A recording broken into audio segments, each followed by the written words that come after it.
winter. I just don't like when the snow's deep. You know, ankle's nice, and then I can get out there and do stuff, but this right here, it was like 3 days in a row I had to plow my driveway.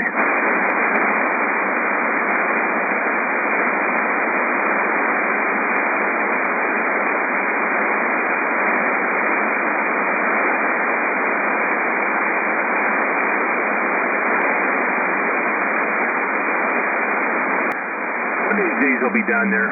I'll probably, I don't know if it's going to be this year, but my sister moved to Tennessee, and I have plans on eventually visiting her and her kids and stuff like that. So I'll have a big family trip. My mother goes down there every year to visit, so I'll tag along and maybe find some Civil War relics down there.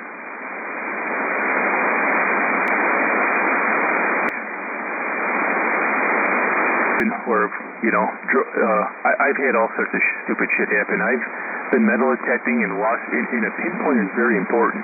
Like, without a pinpointer, you're going to suffer trying to pinpoint exactly where the object is in the ground. You might get lucky and, you know, dig the ground up and flip the plug over, and bam, it's sitting there in your face.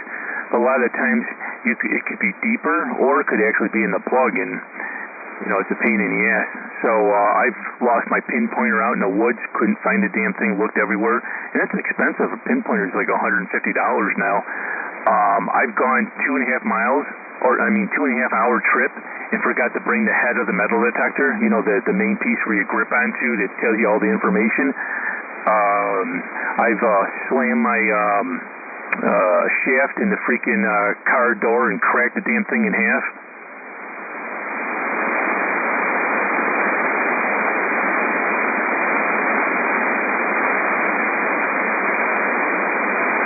Sorts of stories. My one buddy came out with me, and he was all set and go. And it was a hot day, real hot out. Muggy, mosquitoes were out, ticks. He comes in the middle of the woods, there's pricker bushes, just darting through. He's got shorts on and sandals, like he's going to metal detect the beach. So he had to walk a bit just to get to me. You know, I sent him my GPS coordinates. He put it into his phone, and he just kept walking until he could, you know, hear my metal detector going beep beep. So he gets ready, and he doesn't know how to exactly use his metal detector, because you've got to every new location you got to calibrate your metal detector. You got to ground balance, and there's 2 ways of doing it. And he forgets every single time. He gives it to me. And the thing is cycling, and ain't turning on right. I said, what the heck is wrong with this thing? And he goes, I don't know, it's all charged up. I said, I can see that, but it just turns right off. And I start looking at his coil, and I go down the wire, and his wire's chewed in half. I go, yo, where the hell you got this thing stored at? Because you got rats in your house or something? Because look at it. He goes, oh my God, my freaking ferret ate the coil. Yeah, so, I let him borrow mine. He had to walk all the way back to the vehicle, drop his off, open up my truck. Luckily, I had a spare coil with me, but it was a small one. And we did most of the day, and then he comes up to me. He goes, there's something wrong. He goes, I don't know what happened. I went to go pick the metal detector up, and the wire that plugs into the head of the metal detector, the wire pulled out. It kind of looks like a CB mic cord almost, but waterproof. And I said, oh no. In 2 days, not 2 days, he ruined 2 coils in a matter of 3 hours. You know, he comes in with a broken one, he borrows mine, breaks that one. It cost him $520 that day. No, he found absolutely nothing that he wanted.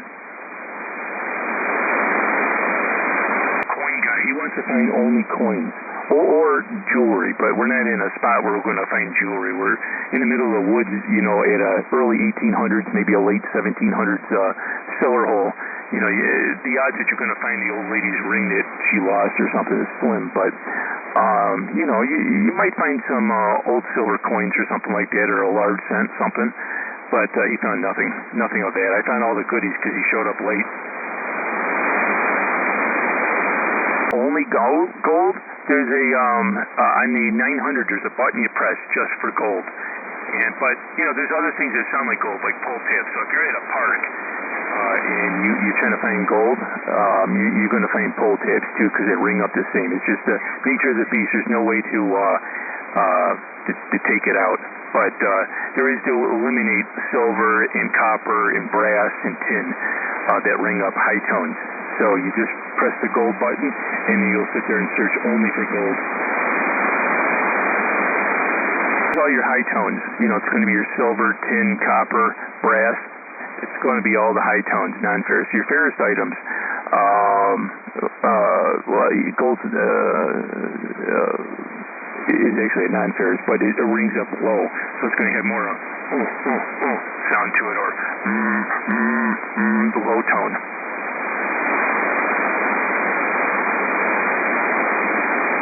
Maybe they listen to a metal detector too much. But yeah, that's what you want to, if you're looking for gold.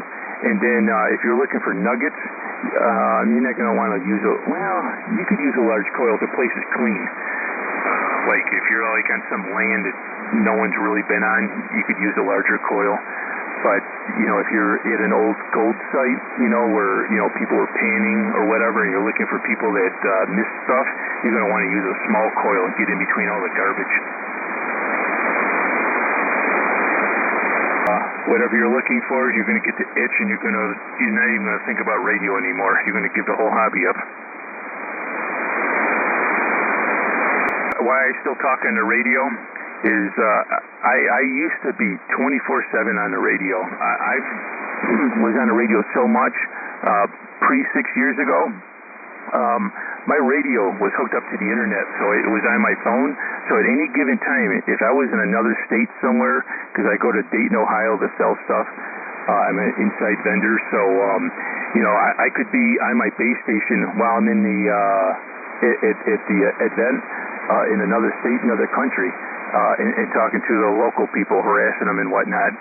But now I just don't even give a crap about that. Only time I'm on the radio is when I'm here in the office working. That's the only time.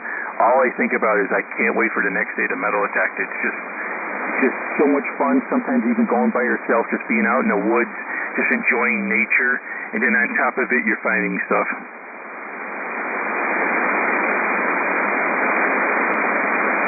I don't know how long I've been on the radio for. I'm trying to guess here. I know I've been a ham for over 30 years, and definitely on CB before that, because I started out when I was I was so young. I was delivering newspapers, talking to all the local kids in the neighborhood on the CB radio. All their fathers had CB radios, and you know, they just had little magnum mounts that they would stick out. Luckily, I was my parents didn't give a shit, and I was able to put a base station antenna up, so I was like the loudmouth out of all my friends. But that's what we used to do at nighttime, just shoot the shit with each other, and until we basically just fell asleep.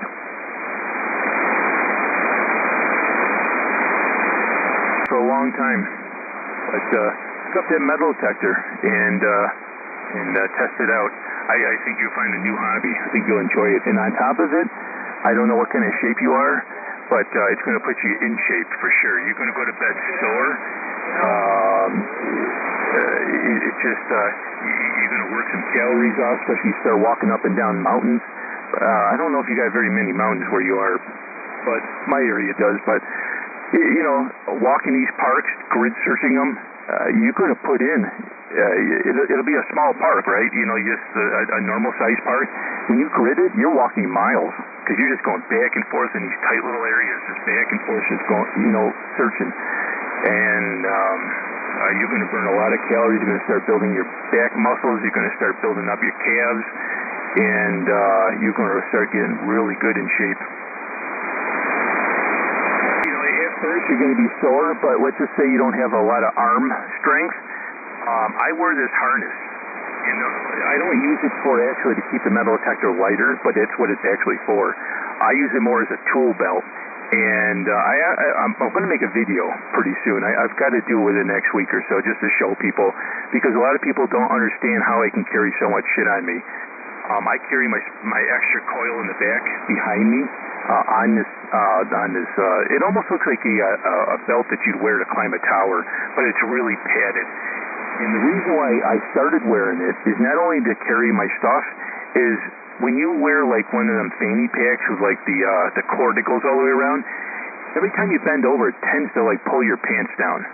Makes no sense, but you wear that thing and it's just horrible. You got to keep lifting your pants up, and if you're out and it's raining or it's muddy out, you got mud coming all over your clothes, and because you got to keep pulling your pants up.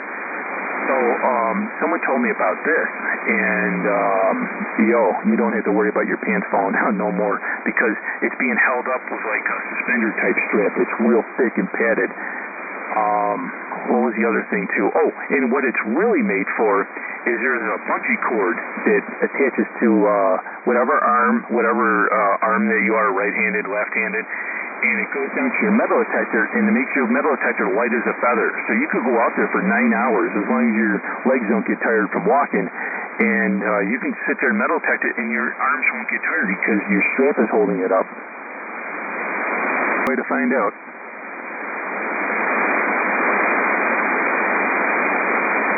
Now, I think conditions completely just changed. Like someone just flicked a switch and said, you guys had enough of this talk, because you died right out.